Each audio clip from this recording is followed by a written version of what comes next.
Perkenalkan, nama saya Giovanni Itjel Wirditi.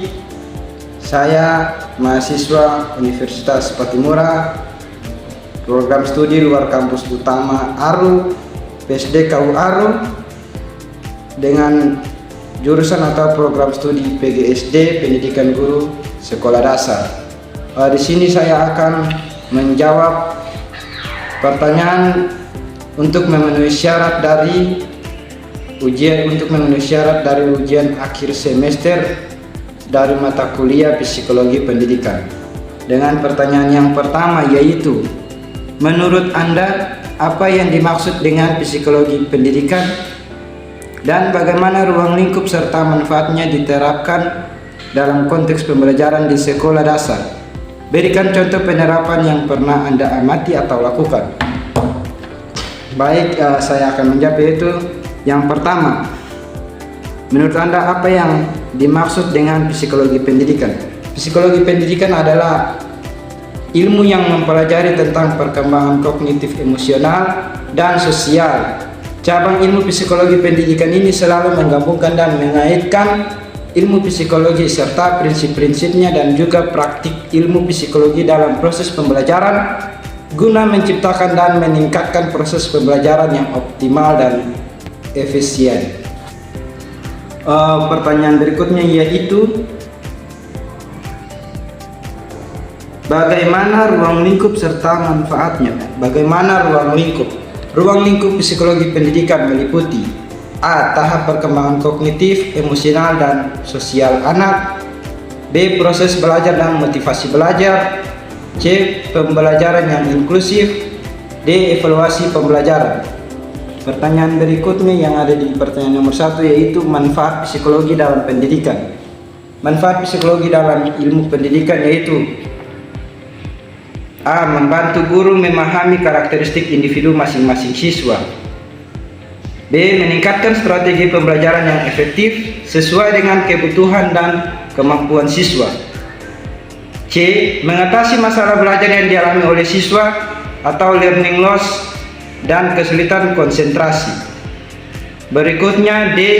Membangun hubungan atau komunikasi yang baik antara guru, siswa, dan orang tua dalam mendukung perkembangan kognitif, emosional, dan sosial. Kemudian berikan contoh pada pertanyaan tersebut. Contoh, siswa kelas 2 SD di SD Negeri 4 Dobo sering tidak mengerjakan PR dan tidak terlihat kurang motivasi. Alasannya karena siswa merasa tugas tersebut sulit atau tidak tertarik pada materi dan tugas tersebut. Solusi yang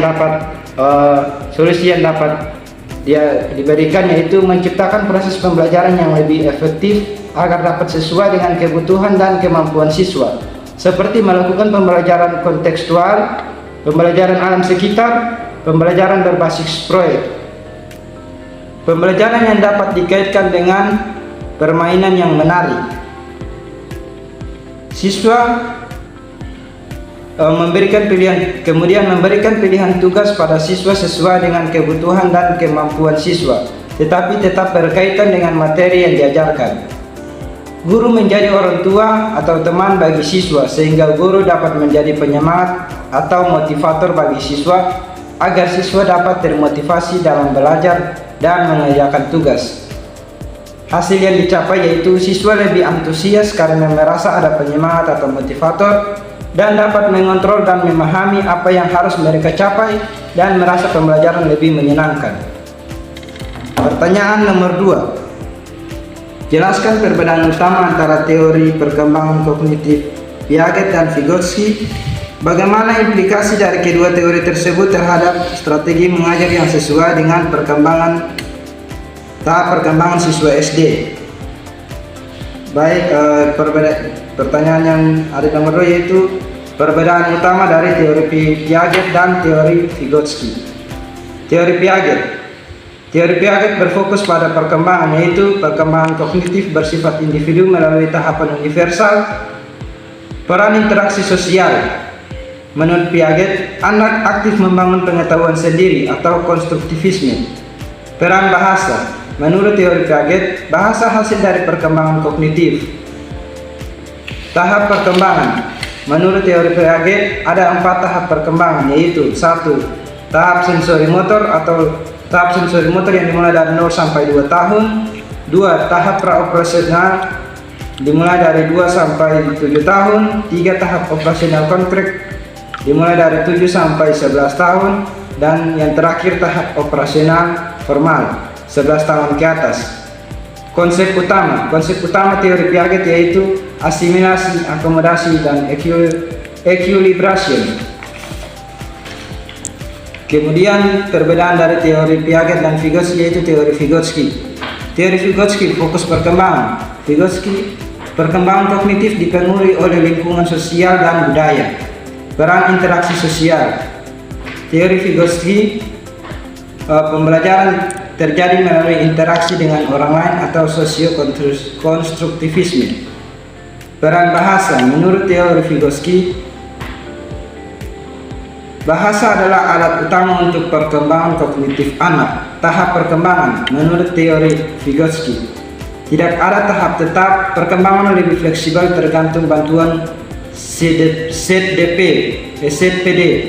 Zona of Proximal Development. Kemudian pertanyaan yang berikut dalam nomor 2 yaitu bagaimana implikasinya terhadap pembelajaran SD. Implikasi terhadap pembelajaran SD. A. Berdasarkan teori Piaget. Pembelajaran konkret.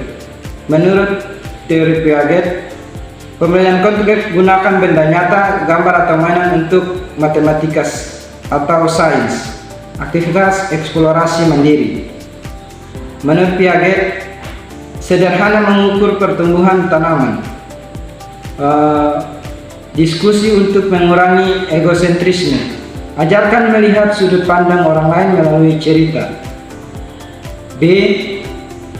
Menurut teori Vygotsky, scaffolding, bimbingan bertahap atau seperti guru memberi contoh kemudian siswa mencoba. Pembelajaran kolaboratif, kerja kelompok dengan siswa yang lebih mampu. Integrasi budaya, gunakan lagu, permainan tradisional, atau cerita lokal dalam proses pembelajaran. Pertanyaan nomor 3. Menurut Erikson, anak usia sekolah dasar berada pada tahap perkembangan psikososial apa? Bagaimana guru dapat mendukung perkembangan ini secara optimal di lingkungan kelas? Baik, pertanyaan nomor 3 yaitu menurut Erikson, perkembangan psikososial Erikson anak usia sekolah dasar yaitu sekitar 6 sampai 12 tahun berada pada tahap industri versus inferioritas atau industri versus inferiority. Pada tahap ini anak mengembangkan rasa kompetensi melalui pencapaian tugas-tugas akademik, sosial, dan fisik. Jika berhasil, anak akan merasa mampu dan percaya diri yang disebut sebagai industri. Namun jika sering gagal atau tidak mendapat dukungan, mereka mungkin merasa tidak mampu atau yang disebut dengan inferiority. Kemudian pertanyaan yang ada di nomor 3 yaitu bagaimana peran guru untuk mendukung perkembangan di lingkungan kelas. Guru dapat membantu siswa dalam mencapai sebuah kepercayaan diri atau industri dengan cara yaitu memberikan tantangan yang sesuai, seperti memberikan tugas yang menantang tetapi realistis sesuai kemampuan siswa, memberikan umpan balik positif dan konstruktif, seperti puji usaha yang dilakukan siswa tanpa fokus pada hasil. Berikutnya yaitu mendorong kolaborasi dan kerja kelompok, seperti aktivitas kelompok atau proyek diskusi untuk membantu anak belajar bekerja sama dan merasa dihargai. Berikutnya yaitu menghargai keunikan setiap anak, seperti guru memberikan kesempatan kepada masing-masing anak untuk menunjukkan bakat mereka masing-masing, seperti seni, olahraga, presentasi, untuk membangun kepercayaan diri mereka masing-masing. Menciptakan lingkungan yang mendukung, seperti hindari membandingkan anak secara negatif. Yang terakhir yaitu membantu anak mengatasi kegagalan, seperti ajarkan bahwa kegagalan dan kesalahan adalah bagian dari belajar atau growth mindset. Yang berikutnya itu bimbingan anak untuk menemukan solusi, bukan hanya fokus pada kegagalan. Contoh dari pertanyaan nomor 3 yaitu pameran karya seni kelas, seperti memamerkan hasil karya agar anak merasa diakui. Kemudian yang berikutnya sistem helper of the day, atau rotasi peran kepemimpinan kecil untuk melatih tanggung jawab. Kemudian yang contoh yang terakhir yaitu proyek sains sederhana. Anak merancang eksperimen lalu mempresentasikan hasil kerjanya untuk membangun rasa pencapaian. Baik, pertanyaan nomor 4. Jelaskan bagaimana tahap-tahap perkembangan moral menurut Lawrence Halber. Dalam konteks pendidikan karakter, bagaimana seorang guru dapat membimbing siswa sesuai dengan tahap moral mereka? Pertanyaan nomor 4 yang pertama yaitu jelaskan bagaimana tahap perkembangan moral menurut Lawrence Halber. Menurut Lawrence Halber, seorang psikolog perkembangan mengemukakan bahwa perkembangan moral manusia terjadi melalui 3 tingkat. Level utama masing-masing terdiri dari 2 tahap. Tingkat pertama, tingkat prakonversional. Tahap 1, orientasi hukuman dan kepatuhan. Tahap 2, orientasi kepentingan pribadi atau instrumental relativisi. Tingkatan kedua atau tingkat konvensional. Tahap 1, orientasi atau anak baik, good boy atau nice girl. Tahap 2, orientasi hukum dan ketertiban atau law and order. Tingkat yang terakhir, pasca konvensional. Tahap pertama, orientasi kontrak sosial. Tahap kedua, orientasi prinsip etika universal. Kemudian pertanyaan berikutnya yang ada pada nomor 4 yaitu bagaimana seorang guru dapat membimbing siswa dengan tahap moral mereka.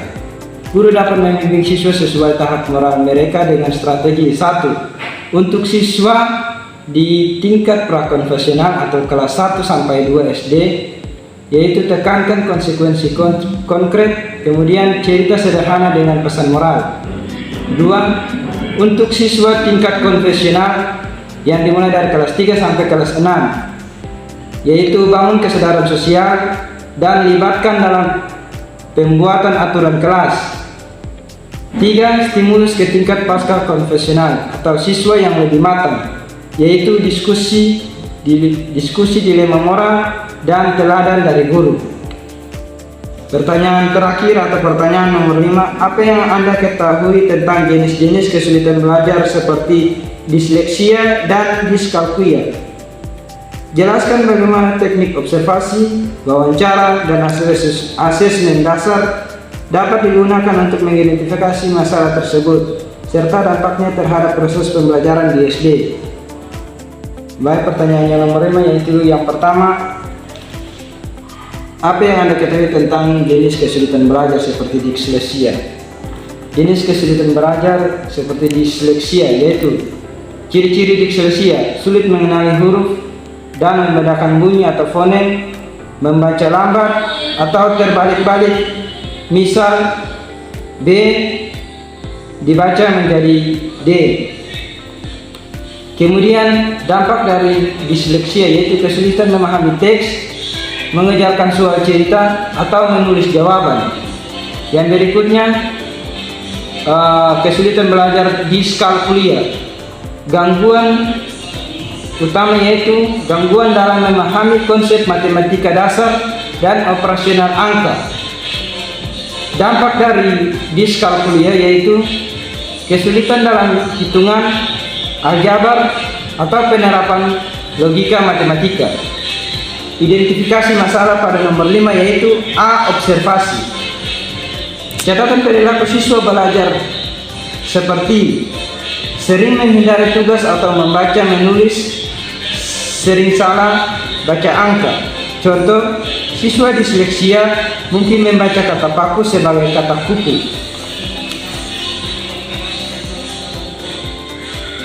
B. Wawancara. Tanya orang tua, guru, dan siswa sendiri tentang kebiasaan belajar anak atau kebiasaan belajar mereka. Contoh, apakah anak sering terbalik ketika menulis angka atau huruf? C. Asesmen dasar, mengevaluasi kemampuan akademik spesifik. Contoh dari disleksia yaitu tes mengenali huruf, membaca kata sederhana. Contoh diskalkulia, tes operasi matematika dasar seperti penjumlahan atau pengurangan. Dampak dari pertanyaan nomor 5 yaitu dampak terhadap proses pembelajaran. A. Disleksia, siswa tertinggal dalam pelajaran berbasis teks, bahasa Indonesia atau IPAS, ilmu pengetahuan alam dan sosial. B. Menurunnya kepercayaan diri karena sering diejek atau dianggap malas. Yang berikut dampak terhadap proses pembelajaran dari kesulitan belajar diskalkulia, yaitu kesulitan dalam matematika dan sains yang memerlukan logika numerik. Kemudian frustasi saat tidak bisa menyelesaikan soal yang dianggap mudah oleh teman.